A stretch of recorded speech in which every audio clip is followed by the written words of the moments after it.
বাংলাদেশ জাতীয়তাবাদী দল বিএনপির প্রতিষ্ঠাতা শহীদ রাষ্ট্রপতি জিয়াউর রহমানের ৪৫তম শাহাদাত বার্ষিকী উপলক্ষে ফরিদপুরে আলোচনা সভা ও দোয়া মাহফিল অনুষ্ঠিত হয়েছে। বিকেলে ফরিদপুর সদর উপজেলা অডিটোরিয়ামে ফরিদপুর বিভাগীয় যুবদলের আয়োজনে এই আলোচনা সভা ও দোয়া মাহফিলটি অনুষ্ঠিত হয়। এতে সভাপতিত্ব করেন ফরিদপুর মহানগর যুবদলের সভাপতি বেনজির আহমেদ তাবরিজ।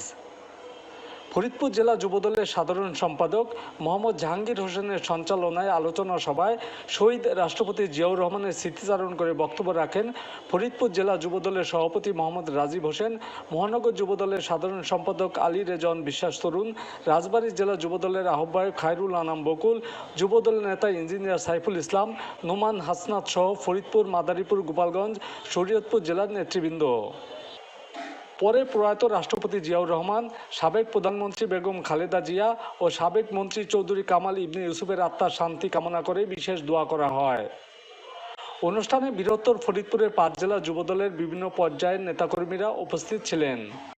শহীদ রাষ্ট্রপতি জিয়াউর রহমান একজন ক্ষমতাধর পুরুষ।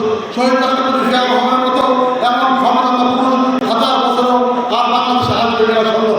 এজন্য আমরা শহীদ রাষ্ট্রপতি জিয়াউর রহমানের আদর্শকে বুকে ধারণ করে জাতীয় যুবদল আমরা আগামী দিনের পথ চলব। আমরা অতীতে যেমনিভাবে কেন্দ্র ঘোষিত সমস্ত কর্মসূচি আমরা ফরিদপুর বিভাগের অধীনে 5টি জেলা রয়েছে, আমরা সকলে ঐক্যবদ্ধভাবে ফরিদপুর আমরা প্রোগ্রাম করেছি। আপনারা দেখেছেন শত বাধা বিঘ্ন হামলা মামলা অত্যাচারিত হয়ে আমরা কোনো আত্মসংগ্রাম থেকে পিছপা হবে না। এই ফরিদপুর শহরে আমাদের